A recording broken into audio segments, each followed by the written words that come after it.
All right. All right, going to go back to the phone lines now to quickly speak to Alex Moore-Minott, True-born Windward Maroon, before we go into the Supreme Ventures draw. So if we get Alex in the next minute, we're good on the phone lines.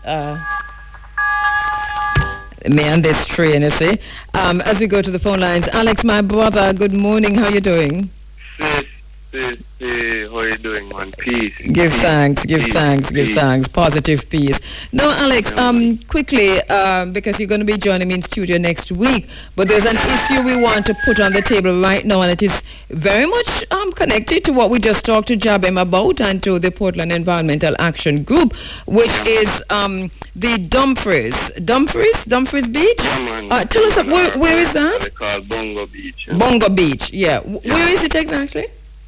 Well, it is in a licensed area. It's literally right across the road from the Dumphries community. Licensed in St. Thomas? Yeah, man, St. Thomas. Yes, that's all right. Man, licensed St. Thomas, right by the bridge. What's the history of that beach, Bongo Beach? So originally, you know, it was a sanctuary area, a religious area, spiritual area for the indigenous and African-derived religious practitioners of Jamaica. You know, so that's where they would have their Kumina sessions. That's where they would build their raft and send their offerings to the Almighty and to the sea. Yes. So it's a very spiritual place. When Buster Manti gave the destruction order for the Rastas in the 60s, this was also another place of sanctuary for them. You know, that they ran to. Yes. You know, yes. so. And this was their south camp in St. Thomas. So this is a place of great significance. And the hot fire that you were burning this morning, you know, you mentioned some of our traditional religious practices and things. And, you know, another struggle that we have at this point is we're saying to them it's time to either repeal or heavily amend the so-called Obia Act to exclude our traditional religious practices. Exactly. So that we can, if you want to make legislation against wickedness, right, or what you would call witchcraft or sorcery, things that are harming people, frightening people, threatening people, then fine. We understand that. No, make it against the synagogue of Satan, which is the parliament.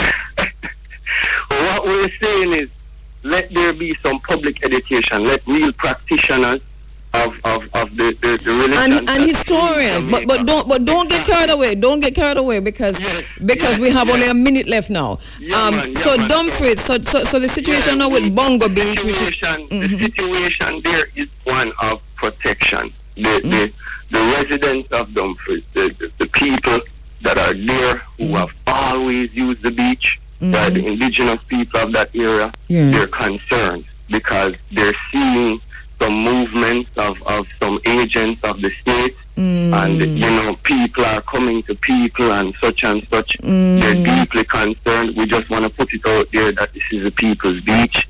They are concerned about it. They don't want to lose it. It's very important for them. And we're talking about Bongo Beach, which is now the call it Dumphries Beach. We'll go back and call it Bongo Beach for keep saving it because man. I fully agree, you know, because we know that Bongo is one of the tribal people of Jamaica, right? Also known as the Kumina people, you know, from the Kingdom of Congo. So, you know, we look, as you said, next week. Yes. When you come in the studio, we'll talk some more about that, although we're going to be focusing on African traditional ways and means of worship and religion and spirituality, focusing specifically on Nile. But we wanted to get this out this morning, especially after what's happening in Portland with the with Blue Lagoon and the fact that Blue Lagoon is now being reopened on a phased basis after activism. Here we have now a situation where residents are concerned about the Dumphries Beach, the Bongo Beach in licensed St. Thomas, because they're seeing movements of agents of a state. Take your hand off Bongo Beach. Leave Dumphries Beach alone. Welcome out to come beat some drum. Yeah, definitely. Yes, without a doubt. Yes, my brother. Give thanks. See you next week. Yes. Respect, honor.